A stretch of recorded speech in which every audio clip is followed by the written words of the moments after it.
Welcome to the Hooked on Sport Cricket Show. This is South Australia's summer cricket wrap, where we uncover the stories, personalities and moments that define cricket across South Australia and beyond. It's time to talk cricket with Sophie Hilditch and Ben Hook. Thanks, Wallace. Hooky, welcome back to another cricket show rendition of Hooked on Sport. How was your last fortnight of watching cricket? Yeah, well, I tell you what, I'm in celebration mode right now, Soph, because South Australia have had a big win in the WNCL. We knocked off Victoria today. I reckon by the time people are listening to this, we'll be getting close to the start of match 2 against the Victorians. They are winless in the competition.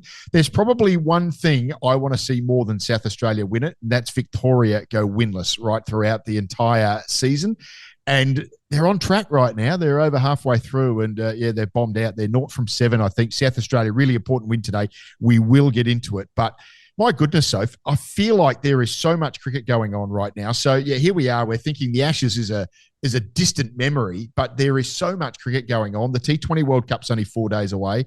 WNCL was back on today. The One Day Cup returned today. The Sheffield Shield's just around the corner, the second half of the season. Club cricket's heading towards the pointy end. I've got plenty to get off my chest. So take us through it and tell us about the guest that we've got coming up at the end of the show. Well, I'm very excited for the guest. We've actually just finished speaking to him. It's Mark Browning, who's just done an incredible book all about the 60s Ashes, which I love listening to because, as you know, that was actually my grandfather's era. So once again, I'm learning even more about my grandpa. Like you know, and a lot of people know, my grandpa was pretty modest with me. We spoke mainly about golf and he barely ever spoke about his cricketing career. So it was lovely to speak to Mark, and that will be at the end of the show. But like you said, so much going on in the world of cricket at the moment. And I want to get your opinion on this. Australia, 3-0 loss against the Pakistan in the T20. Well, I want to say warm-up. What are your views on that? It was absolutely moral sapping, I want to say. It was a capitulation. It's one of the most dire T20 results we've ever had in Australian cricket. The second match was a record-breaking loss, and then we beat that in the third match with another record-breaking loss. So, look, under normal circumstances, Soph, I would probably say that Australia's campaign is wobbling. Pat Cummins has pulled out. Josh Hazlewood is going to start late. Adam Zampa's under a bit of an injury cloud, and we've gone into this series getting some absolute whoopings. But Australia does have a remarkable tendency to start these types of tournaments very slow and work into them extraordinarily quickly. So I'm going to take them on trust. I'm not going to throw the baby out with the bathwater here. Their first 2 games are against Ireland and Zimbabwe, so I expect them to win those pretty comfortably.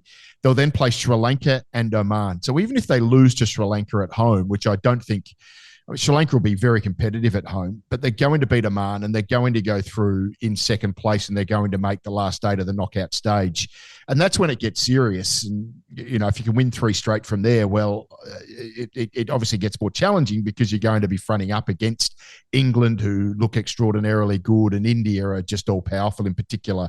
They're going to be playing all of their matches at home. So, yeah, it looks a bit disastrous for Australia, but I've seen them in these sorts of positions before and find their way through. So let's not give up on them just yet. But I tell you what, Soph, if they blow a game like against Ireland or something like that first up, then I think it becomes a very different narrative.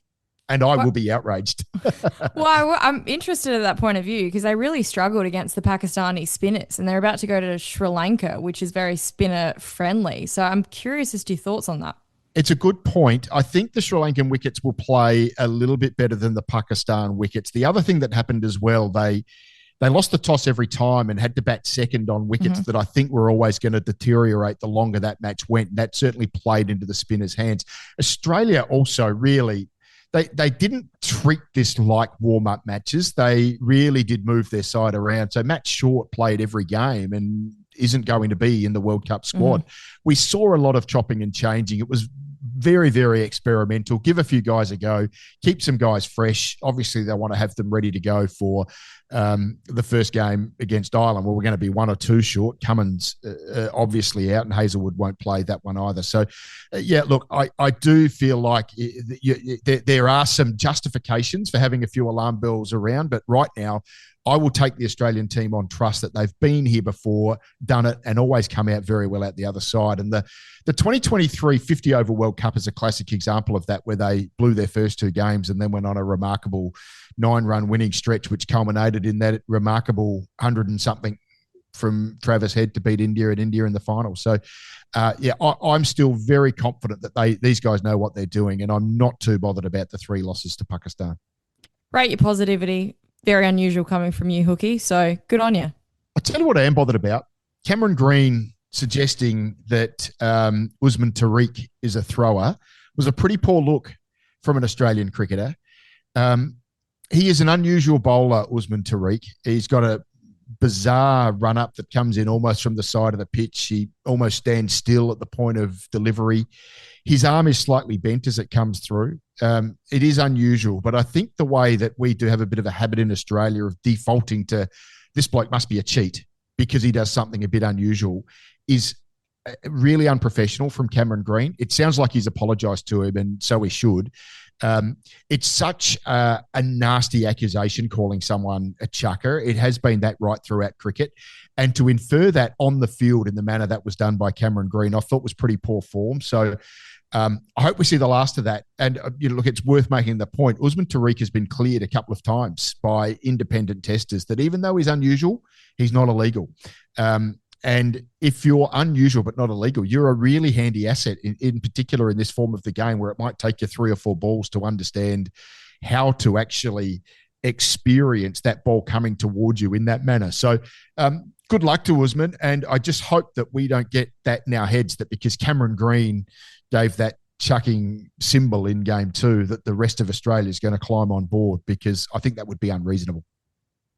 Just as I was giving you credit for keeping positivity, you've just gone on a huge rant. Look, I actually wholeheartedly agree with the rant. I thought it was a bit of an outrageous, and I agree with you. I hope it doesn't cotton on with the Australian public, but I love it. I'm starting to go on this big spiel about great. We can move on to the next topic of conversation, but nope, sirens. Jumped in. Stop.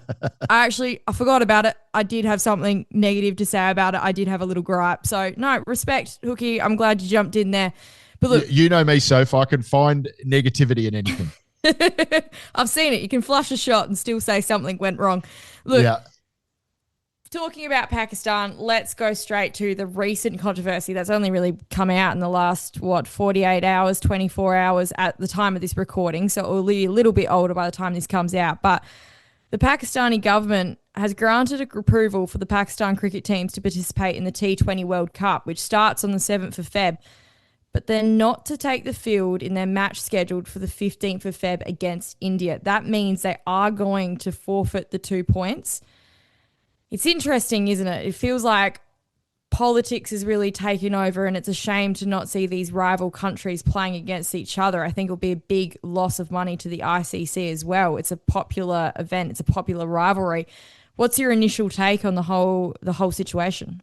Well, I think you have grasp the concept of what's going on here absolutely perfectly, Soph. This is not a Pakistan Cricket Board decision per se. It's a Pakistani government decision. And the intertwining between the two organisations is patent. So Mohsin Naqvi is the chief of the Pakistan Cricket Board. He's also the Minister for the Interior of the Pakistan government.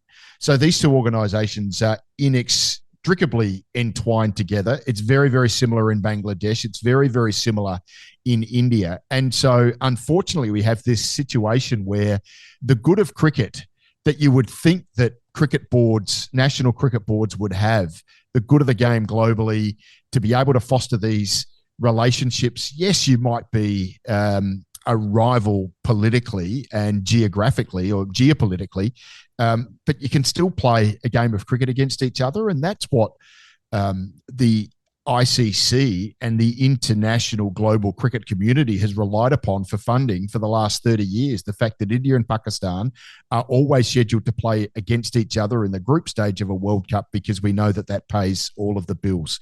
So Pakistan have threatened to pull out of this game. And I'm not sure where we're at, and I'm not sure where it's going to be by the time people listen to this. And I imagine it's probably moved, and it may be it's moved that Pakistan are kicked out of the World Cup altogether.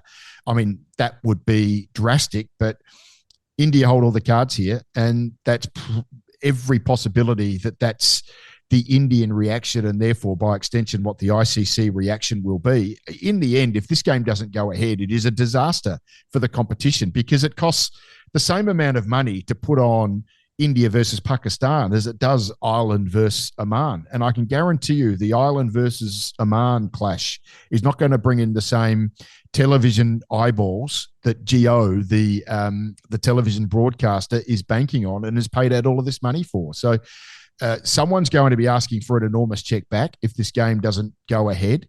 The ICC, quite rightly, will be asking Pakistan for the lion's share of it. And the extension of that is going to be that nations like Ireland and Oman that rely on the drip feed of funding that they get from participating in these tournaments are not going to get anything like what they would have been counting on and relying on to try and continue to nurture the game. So it is unfortunate that all of this political posturing that goes on between the Pakistani government and the Indian government that uses sport, and such an important sport in the region, as a bit of a pawn for its own to wield its own political power. And that's what I feel like we're seeing here, Soph. And so I don't hold out much hope for it, because both of these governments are too proud and too invested in their retention of power and looking like they're wielding the stick against the great rival for their own good and for the good of the sport itself. So that's the situation that we find themselves in. It's impossibly sad, and I don't know that we're going to see a way out of it. And if we cannot get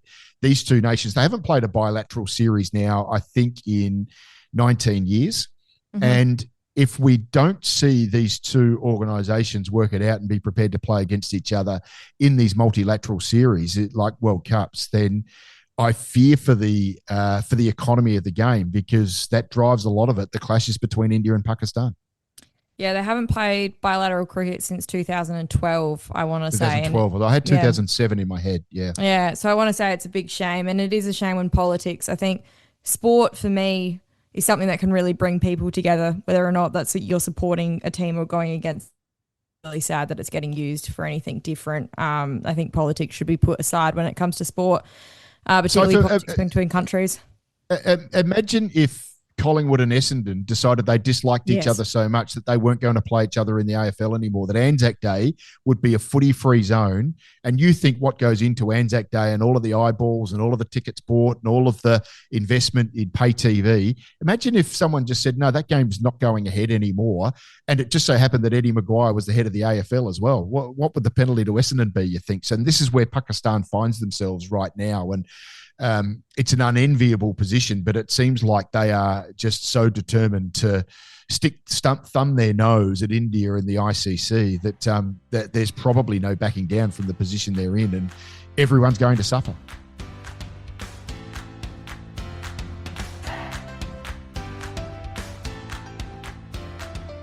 Let's move to the BBL. The BBL finals were on since our last podcast on cricket.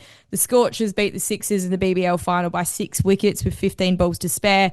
It was an amazing final. I did enjoy watching it. It was over a bit too quick and it was kind of a bit one-sided. But look, I want to seek your opinion about the private ownership which is stalking the BBL at the moment. No, it's a really good question, Soph, and you've identified the fact that the Scorchers played the Sixers, and who knows, they might be called the Chargers and the Sunrisers by this time next year if Cricket Australia does give the green light to start off-selling the franchises. It seems for everything that the secondary franchises in the Melbourne and the Sydney market, so that's the Sydney Thunder and the Melbourne Renegades, look like potentially up for 100% sale.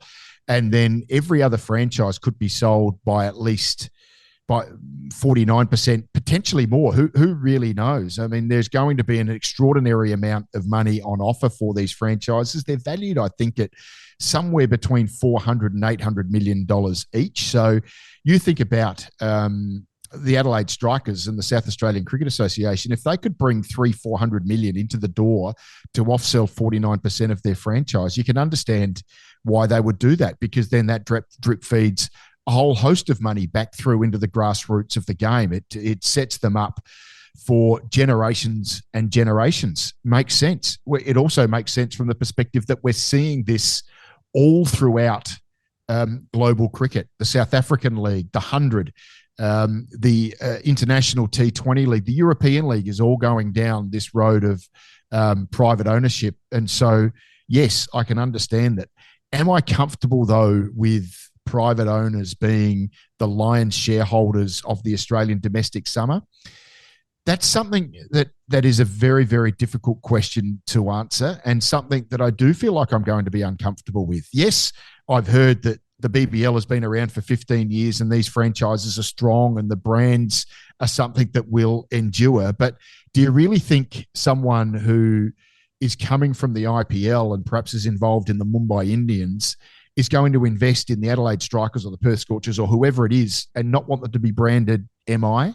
Like they've done in the South African League, like they've done in the International League. That's how they roll. You know, they want to globalize the Mumbai Indians brand. And the idea that they're going to invest in the BBL and not want to do that is just, I think it's folly to think that that's not going to be the case. So, yes, the money will be extraordinarily good, and I trust the state associations to use that money wisely. But are we comfortable with the lack of control of our Australian domestic summer that will come with it?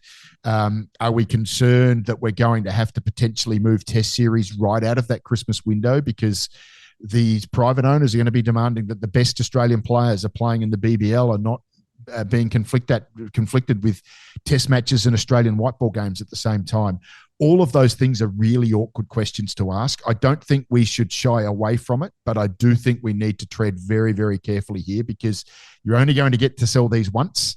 And once they're sold and once these enormous private investors have their fingerprints on it, it's very difficult to sandpaper them off again, Soph. I think that was an excellent summary, Hooky. I share your nerves towards going towards private ownership. I think with money comes a bit of suggestion that there could be some corruption involved. There's always issues with that. I also think it just moves us further and further away from our grassroots, but I also see the positives with going to private ownership and what that could look like for the league.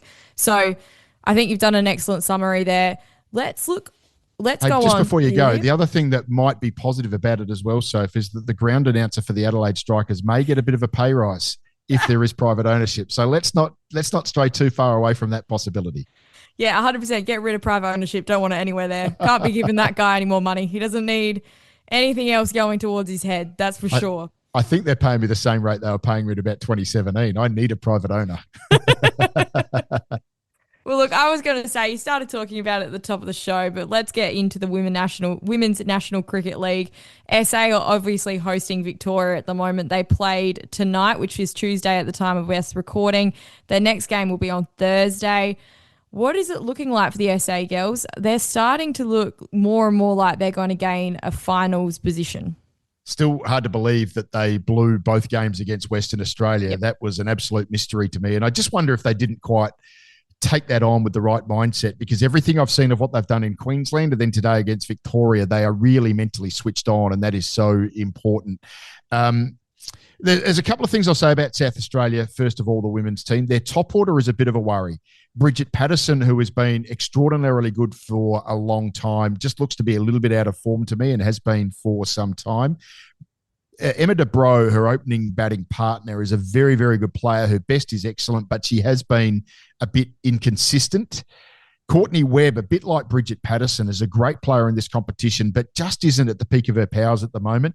Maddie Penner is in one of the all-time great funks. She's made a duck in 4 of her last 5 innings, and hopefully she can come out the other side of that at some point. That happens to every player at some time, but she is deep in a real funk at the moment. I saw her after the game, and you can see that she is quite tormented by the fact that she just cannot get a ball off the square at the moment. But look, they won. Talia McGrath got run. She scored 58. She's another one who hasn't been in great form for a period of time, so that was important. Holly Armitage came in the middle order and swung hard and just threw the Victorian fielding off. They made some mistakes, the Victorians in the field, and then, of course, Gemma Barsby, who is just such a clever little worker of the ball, 33 runs at more than a run a ball. Just she got to within a run and then unfortunately got dismissed. Would have been great to see her hit the winning run. So they're a bit of a cardiac cricket team at the moment, Soph. I feel like they should have won that game comfortably. They did a really good job. They were 3 for 175, Victoria. Annabelle Sutherland was in and on 70 odd, and they made a couple of breakthroughs, got Sutherland out, restricted them to 226. It should have been a pretty straightforward chase. They did it tough. The cardiac cricket team, I'm calling them at the moment, but they've won 3 straight now. They're up to 4th, and they've got games in hand against the teams that are above them on the ladder. So I expect, and look, unless Annabelle Sutherland, and she has the capacity to do it on her own, unless she goes out and blazes 150 in the game on Thursday, I expect South Australia's good enough, a more consistent team, if you like. There's some young kids in that Victorian lineup. I expect them to survive that game, and they'll probably be up in 3rd and really chasing New South Wales and Queensland for a top 2 spot heading into the last, 4 games they'll have before we all wrap it up. It's a 12-game season, and they will have played 8 by the end of the day Thursday, with 2 away games against New South Wales and 2 home games. 2 home games against New South Wales, 2 away games. I reckon it's against the ACT still to come. Yeah, it's great. I always get a little bit worried when you're playing the team at the bottom of the ladder and you're expected to win. It always makes it a bit scared. And sometimes there's that ability to drop to their level because, your expectations are just, I should win. So I think I was pretty proud of the win that we had today. And I love it. You put yourself out there. You've predicted that we'll get the win on Thursday. And this podcast might prove you wrong, but hopefully it proves you right. Reece McKenna is the captain of the Victorian team. She's very, very inexperienced compared to the fact that Annabelle Sutherland and Sophie Molyneux, the new Australian captain, are both in that Victorian team. But I thought she captained very well. She set excellent fields. I thought she protected the boundaries really well, and that can be tough to do sometimes at Karen Rolton Oval. And quite frankly, there were 4 or 5 balls that should have been very elementary pieces of fielding by the Victorians that all went through hands and to the boundary for 4, and that was probably the difference in the game. But Reece McKenna, I thought, had managed her bowlers and her fielders really well to potentially win that game. It was only some fielding mistakes that allowed South Australia through, and so South Australia a little bit lucky, but at the same time it was good to see some big names just break through. Holly Armitage getting some runs, in particular Talia McGrath, 3 wickets and 58 runs, the player of the match she was named straight afterwards. So that was important for her and important for South Australia as well.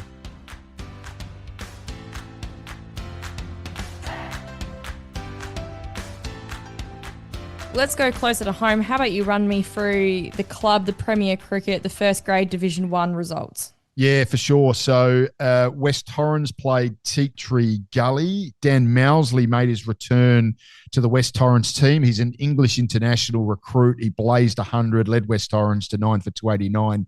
Teatree Gully 1 for 3 in reply. So West Torrens, who are in the bottom half at the moment, that was a really important performance for them. You'd expect them to go on and win. Sturt were in second place, absolutely skittled by Port Adelaide, who are in 3rd at the moment. Bolt Sturt out for 74. They're 6 for about 190 going into day 2. Valenti and Grieber for Port Adelaide took 5 wickets each. Port are essentially in second spot now, so that's a great performance from them. Won the flag 2 years ago. Not quite so good last year, but expect to see them back up the pointy end. Woodville, who were the bottom team, they only lost 5 wickets for the day, scored 300 runs against East Torrens. It was an interesting day. 5 for 300. The highest score was Aidan Kale with 63. So I think there was 5 guys with 50 and no one scored more than 63. So the Pickers are a game clear on the bottom. They have a score to defend at least, but they'll need those 10 wickets against East Torrens this weekend. And then really even game, Adelaide in 4th. We're all at 253 against Kensington, who are no wicket for 12. The Browns are top. Maybe the Browns a slight edge there. Noah McFadgen scored a century for Adelaide. He was the Bradman medalist, one of 4 last year, so for 4-way tie. So that wraps us up in Division 1. Do you want to have a quick look at Division 2? Yep, go for it. Glenelg, 6 for 361. They absolutely bullied the South Australian under-19 team, who were 2 for 13 at the end of the day on day 1. Isaac Higgins scored a century. Ben Bullymore scored a century. Saw Isaac Higgins' dad, Ben, very good cricketer for South Australia, played league footy for West Torrens as well. So both of those guys got centuries. Seahorses are almost certainly returning to Division 1. A prospect of 5 for 26, chasing Northern District's 201. The Pirates were bowled out for 111 in a one-day against Glenelg last week, so they are having a hapless run with the bat. And Southern District have uni done after day one. It's their third straight win, Southern District, a team that I wasn't necessarily expecting to threaten a Division 1 spot this year, but they are travelling very, very well, highly commended. Your brother's team have let me down a bit, to be honest, this year, because I expected them to be one of the teams that would threaten, and they're down in fourth now and really struggling. So highly commended Southern District, the Stingrays. Well done to have a win after day one, exceptional performance. And they're very, very handy points. They're in second now, Southern District, and yeah, big chance to be up in Division 1 next year. Well, how about you take us over to the Women's League?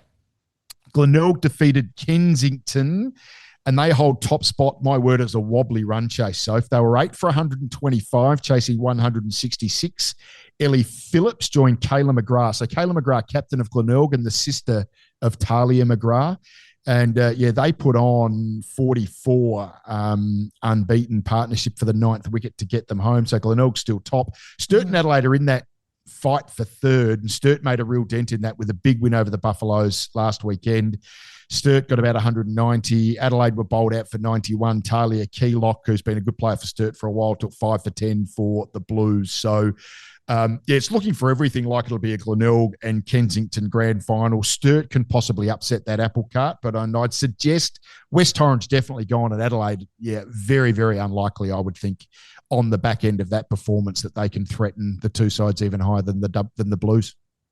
Brilliant job, Hooky. Well, let's hit to my favourite part of the cricket show. Hit me with Hooky's local legend. Hooky's local legend this week, Soph, is Ben Hook. I'm not making this up.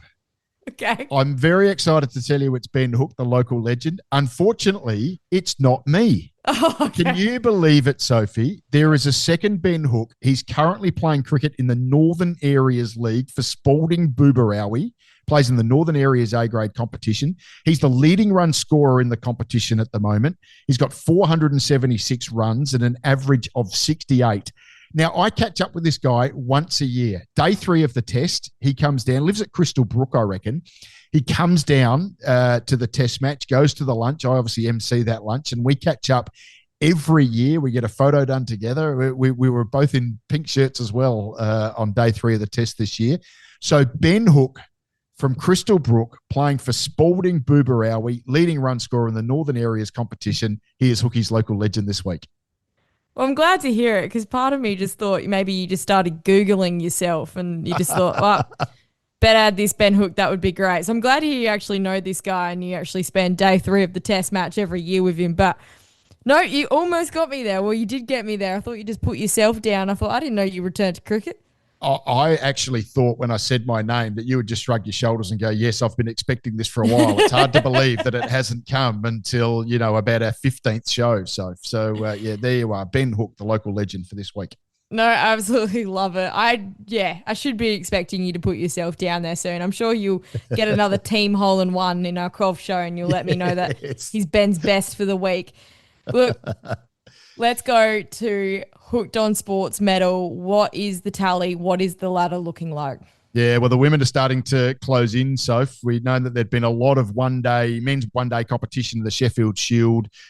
So we're right into the peak of WNCL season now. So 3 WNCL games to add to the total. I'll give you the votes from today's game against Victoria. I gave 3 votes to Talia McGrath, 3 wickets and 58 runs, 2 votes to Gemma Barsby, led the team very, very well. Heard an interview with her afterwards. She was extraordinarily pleased with the way her team bowled. Well, she is bowling as well as she has in her career, took 3 for 24. The only mistake she made was she didn't bowl herself enough. She's just bowling so beautifully at the moment. Also, with those 33 runs late, she picks up 2 votes. And I gave 1 to Megan Shute, who wound back the clock She doesn't play a lot of one-day cricket anymore. She's a bit more T20 focused, but she's turned out for South Australia, bowled superbly to take 2 for 39, including the wicket of Nicole Fulton in the opening over, which really set the scene for South Australia. So she picks up the 1 vote. If we head over to the matches against Queensland, the first game against Queensland, Amanda Jade Wellington took 5 wickets. She gets the 3 votes.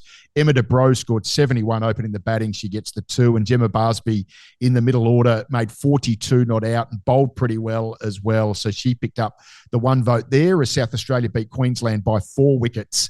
And then in the second game, South Australia won an absolute cliffhanger, Soph, by 1 wicket. They put on I think it was a 35-run partnership for the final wicket between Eleanor LaRosa and Darcy Brown. It looked for everything like this game was absolutely lost. And the 10th wicket partnership between LaRosa and Brown got us over the line. So on that basis, I gave Darcy Brown the 3 votes for her 5 wickets and those late runs. Eleanor LaRosa, she guided us home. Her figures don't look anything too superb, but just to handle that situation for a young kid was incredibly impressive. So she gets the 2 votes in that game. Gemma Barsby picked up 3 so she gets votes in 3 games in a row now. She gets the 1 vote in that second game against Queensland. Brings me to the leaderboard, mate. Nathan McSweeney is still leading on 9 votes by 1 from Mackenzie Harvey. Jake Lehman is 1 further back on 7. Nathan McAndrew and Liam Scott are on 6. And then it starts to really bunch up. On 5 votes, Wes Agar, Brendan Doggett, Jordan Buckingham, AJ Wellington, and Gemma Barsby. And that probably means that Wellington and Barsby are pretty much in the lead at the moment because they'll get bonus votes for the fact that they'll end up playing less games. I think we've explained that in this podcast before.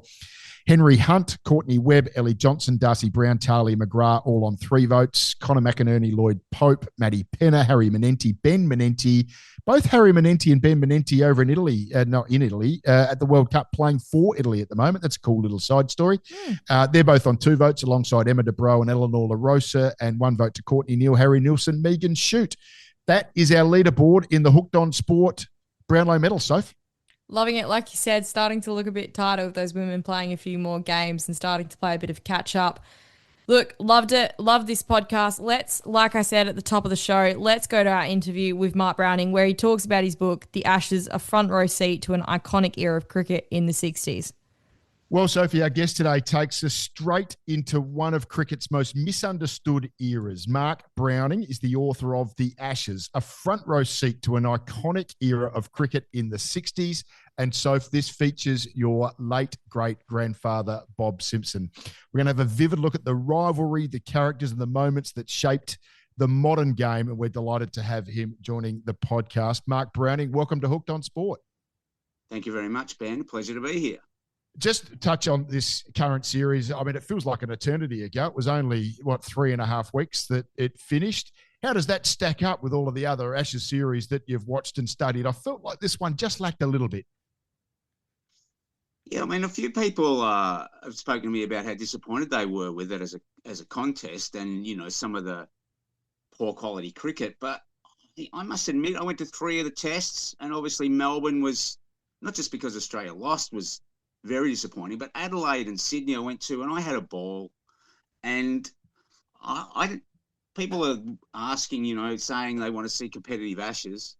I just, if we win 5-0, I don't know. I don't know why, but I dance around in delight. So it's, I thought it was great. I'm missing it, and it was a really good, enjoyable Ashes series. And to win 4-1 is very satisfying. Mark, I've studied the early days of Test cricket, the quaint story of how the Ashes became the Ashes. I've read about Bodyline. I've read about World Series cricket. The English incompetence of the 1990s is sort of my sweet spot. But it's almost unbeknownst to me the story of the ambivalence towards Ashes and Ashes cricket in the early to mid 60s. Just take us through what your research and I guess your lived experience uncovered. Well, I mean, there was such great crowds this summer and in the recent times. And, I mean, to get a ticket in England for any Ashes test now costs a mint and are very hard to come by. That wasn't the case in the 1960s. So there were plenty of results in the 50s, but there was a bit of ill feeling developed between the teams. And By the 1960s, it was kind of a case where you held the Ashes, and Australia held the Ashes right through that decade, and it was like a 1-0 lead in soccer. Once you got in front, you got everyone behind the ball, and you held onto your lead. So they were great players. There was some great cricket against other countries. The weather wasn't great, but the Ashes was just fizzling out a bit, and culturally it was a time of great change. So I'm a bit of a fan of the Beatles as well. And of course, they emerged in the 60s, and they changed popular culture as well as creating all that fantastic music. So, yeah, 60s Ashes cricket, it was a little on the nose. And until Ian Chappell's side sort of revived it, and Barry Nichols has written a great book on that, about the 72 Ashes series in England, there was lots of talk about actually ditching the whole concept and it going back to just a normal 5-match series, may the best team win. Yeah, which is incredible. I mean, I think about it now. It was only 15 years ago, people were talking about going back to only one showdown between Port Adelaide and the Crows. Imagine the concept of only wanting to have that incredible rivalry and that incredible contest once. It sort of beggars belief that someone would think that the Ashes didn't belong. It's just incredible. That was sort of the attitude of the time. You talked about how society was changing, the Beatles, the swinging 60s. We all know the stories, and you lived through it, Mark. But the fact that cricket was being led at the time by characters like Bob Simpson, who were very, very conservative, Brian Booth, devout Christian, also extremely conservative. Was there a real clash of cultures there between the way society had moved and the way cricket was, I guess, approached by the people who were most seriously in charge at the time? There was an element of that, but I don't want to condemn these guys because they were great players and, fine men. And I've spoken to them, and, it's really sad that we've lost some of them since I started writing the book. But there also was the case that the batting was probably better than the bowling in that era. It was a transitional period for Australian cricket. So through that decade, Graham McKenzie was really the only bowler you'd say who was test quality. And the same with England. They lost Freddie Truman and Brian Statham, and it wasn't until later in the decade that John Snow came along, and they were a really good bowling side as well. So that was a factor. There were a lot more runs, and it was easy for guys who had very good techniques to hold out against the opposition. Plus the intensity of the rivalry, plus the weather. So in 1964, at the test at Lord's, the first 2 days were washed out. And I spoke to Tom Vivers about this. The weather forecast was okay for day 2, but they got there and the ground was still wet and it didn't dry out all day. Yeah. It was overcast. There might have been a little bit of drizzle. No play on day 2 either. So those factors meant, and Brisbane had, and when Doug Walters got his debut test 100 in 1965, that was ruined by rain. There was a lot of rain about for some reason as well. Plus, there was just a whole negative attitude to it. Hey, Soph, I'll bring you into the conversation here because we're referring to your grandfather. Look, you're born a long time after he was at the peak of his powers as an international cricketer. But are there stories that your family has shared about your grandfather's time playing cricket for Australia? Oh, to be honest, Ben, it's probably really refreshing speaking to someone that has spoken to him because we were quite modest. So a lot of these stories, I actually spoke about it, unfortunately, at Pop's funeral. But to me, he was always a grandpa. I didn't really have much knowledge of his cricketing eras. He didn't really speak to me about them, which is probably in hindsight a bit of a shame, but I'm starting to learn more and more things since he passed. But I think the main things that I'm keep on popping up, and he was quite conservative and he was quite strict. And so I can imagine in an era like the 60s when the Beatles are getting played that my pop is completely the reverse to that. And I'm interested in your thoughts and when you actually spoke to him, what he had to say about this era of cricket. Well, first of all, Sophie, he was very proud of his achievements, and rightly so. And he was such a good player. And I started really getting into watching cricket myself as a kid in the late 60s, but I saw him when he made his comeback in 1977, 78. And I reckon he's still got the best cut shot I've ever seen. Just right over the ball. It never, ever went in the air. You could tell he was a proper A-grade test cricketer. He's catching in the slips, a little bit of his leg spin. So there was that. I could see that clearly in the 77, 78 when he came back. Also, he was such an approachable man. So I wrote a book about the Cricket World Cup tournaments in 1999, and I only ever spoke to him over the phone, but I just rang him and asked him if he'd do the forward, and he was quite happy to do that. Spoke to him a number of times. So he was obviously a really solid citizen and a good captain, and he was proudest of his first Test century. He'd waited a long time. He'd been on the Test scene for 7 years before he made 100. But when he got to 100, he made sure at Canada he got to 300 at Manchester in 1964. Now, sadly, that game is not remembered fondly by cricket historians because Australia batted first and got 656. And then it was obviously a good pitch, and the bowling wasn't that good because then England got 611. So, and that was the game. There were big crowds based probably on what they'd seen in 61 in England, which was a really good series. But there was a lot of grizzling coming out of the ground, and then crowds just dwindled away through the late 60s. But no, your grandfather was a fine player and a great man, and can be proud of what he achieved, certainly, in his cricket career as a player and a coach. Yeah, he was.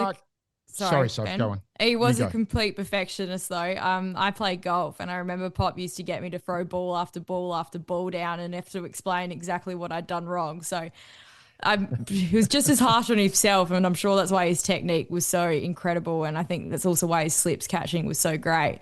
But it's funny that you say that back in the 1960s, we were upset because a game only lasted 2 innings, but in the recent Ashes series, we had a game that only lasted 2 days. It's the complete reverse. Well, yeah, there were two games like that, weren't there? So, it was breakneck speed, both of those games. I didn't find those particularly satisfying either. So we like the balance, 3, 4, 5 day games, but a result, What about the opening partnership between he and Bill Lawry? And Bill Lawry had an extraordinary career in the game and then in the commentary booth outside the game as well. But two incredibly dour characters who formed this incredible partnership where they're running between wickets, and you would have witnessed it, Mark, was something really ahead of its time.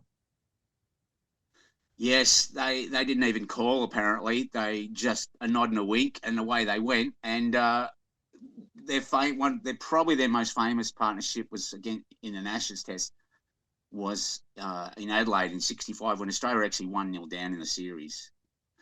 And they put on 244, which was a record then. And they scored quickly enough, but they didn't hit many boundaries. They just sent the English side crazy with their running between wickets and all the singles they took, and didn't even get close to a run out. So they were an amazing partnership. Bill Lawry, thankfully Bill's still with us, which is great.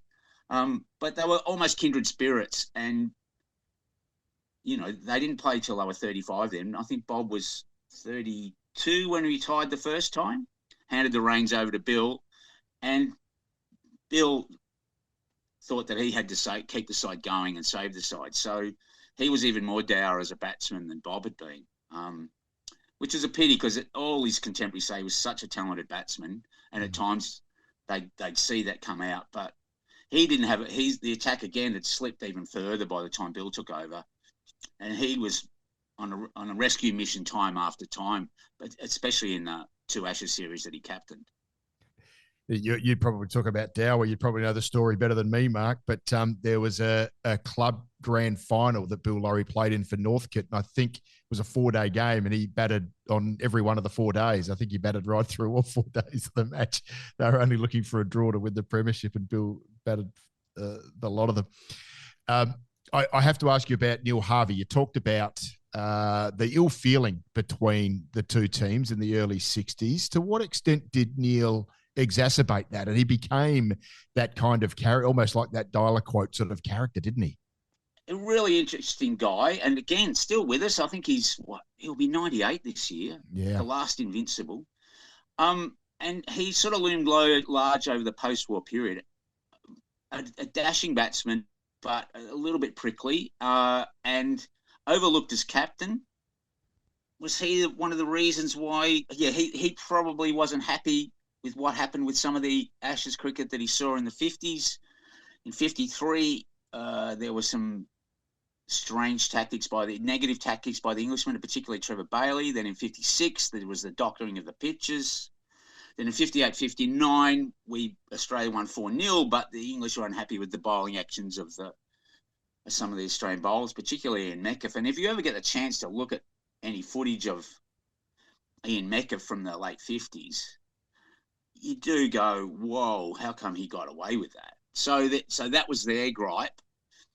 So that built up, plus the pre-war tension with Bodyline and probably the English weren't happy with Bradman scoring 200 against them every time he went at the bat. It's an intense rivalry, and it still exists, obviously, after the Bairstow affair in 23. But long may it last. It's wonderful. And, as I said, I sat at the recent Ashes series in Adelaide, Melbourne and Sydney, and you sit amongst the Poms, and they're great people. We're all just cricket fans. I've got some great English friends, but I don't want England to win anything. And I noticed that Greg Chappell actually wrote the foreword. What was your thoughts on that? It was some very kind words that he had to say. Greg Chappell's almost an elder statesman of Australian cricket, and I rate him, along with Ricky Ponting, and Steve Smith still gives it a bit of a nudge, as the two best batsmen that I've seen play for Australia in my lifetime. But with Ken Peace, he had this summer also released the Chappell Chronicles, and I did help Greg with just tweaking a couple of the factual aspects of the book, of his book, the Chappell Chronicles. So he was happy to repay me by doing the foreword, which was a thrill. But he's, again, very easy to talk to.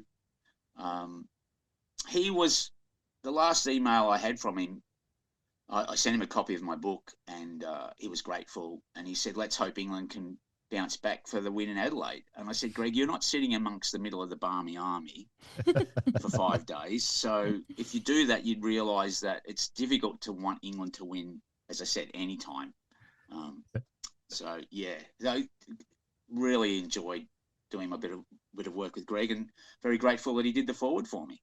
And he wrote it beautifully as well. Mark, you talked about the 60s. It was cricket that needed a bit of a spark in an era where everything else was sparking. How important was it that the Chappell brothers and Dennis Lilly and Rod Marsh emerged in those early 70s, and I guess gave the international game, certainly from an Australian perspective, a new lease on life?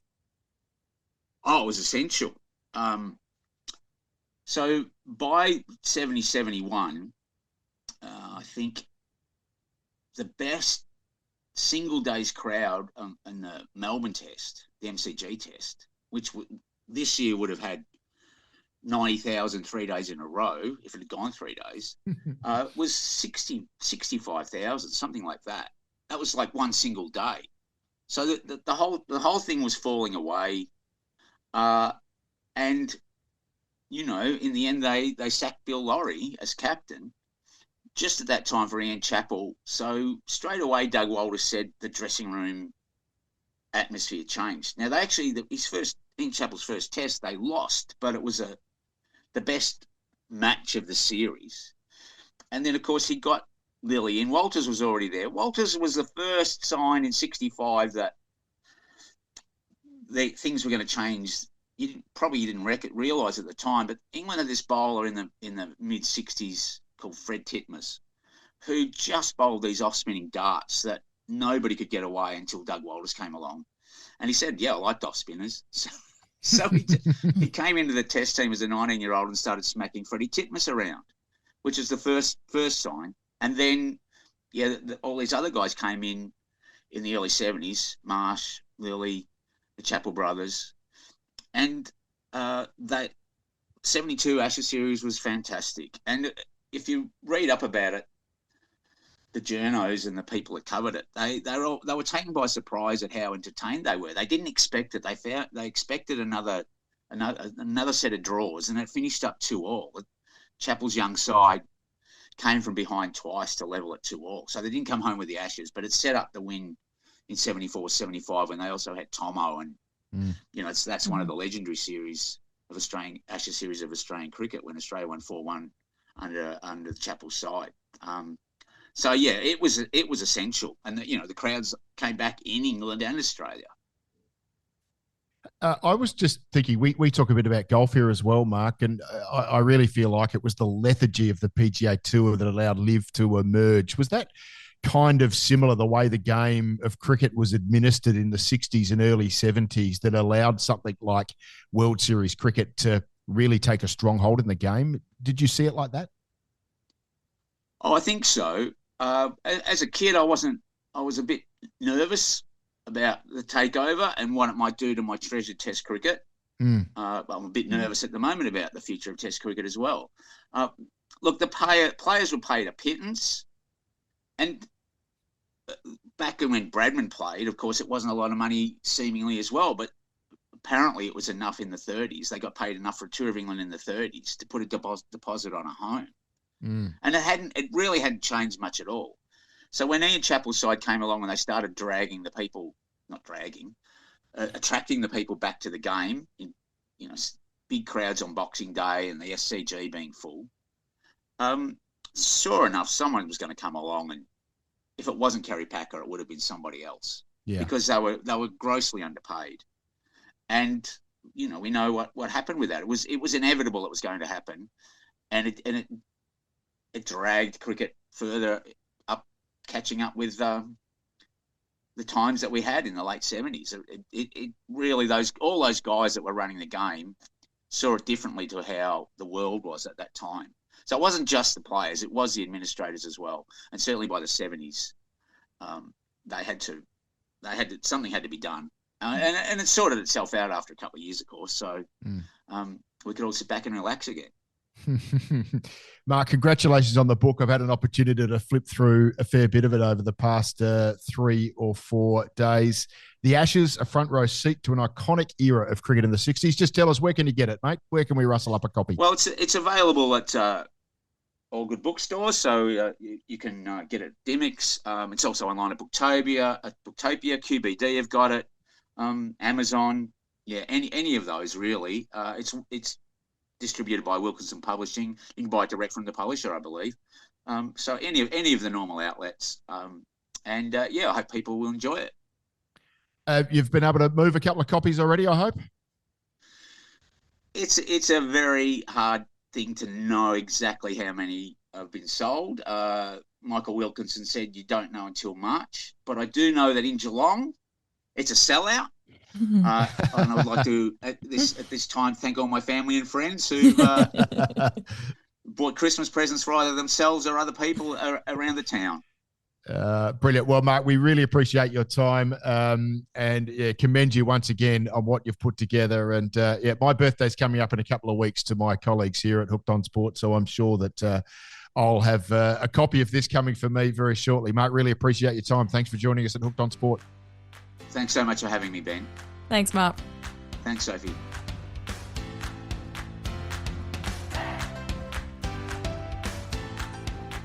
That was such a great interview. Loved every moment. I felt like we didn't even have to really ask any questions. He's so knowledgeable. He could just take on off with all his knowledge on the 60s cricket and beyond. He must have a wife who also loves cricket, because I can't imagine sitting there and listening to all of that. He's got so much knowledge. But no, Hooky, love speaking to you as always. Love speaking to you about cricket and picking your brain on all the news which has come up over the past fortnight. You've got exciting news for Hooked on Sport. Yeah, so we're looking to broaden our horizons a little bit. So if most people would know that you pick up 2 golf episodes a fortnight from us and a cricket episode a fortnight. Our plan is to segregate them out. So if you want to listen to our golf you'll stay here and it'll keep coming into your feed every week. If you want to listen to our cricket, and we'd love that you listen to our cricket, but we are going to be moving that to a separate free subscription, completely free. You won't have to pay a cent for it, but it'll just be a different subscribe that you'll click on. We'll send you all of the links for that. We'll make it as easy as possible. So if you just want our cricket, not our golf, you'll be able to pick us up on a separate channel. If you want our cricket and our golf, just make sure you subscribe to both. They'll both come in.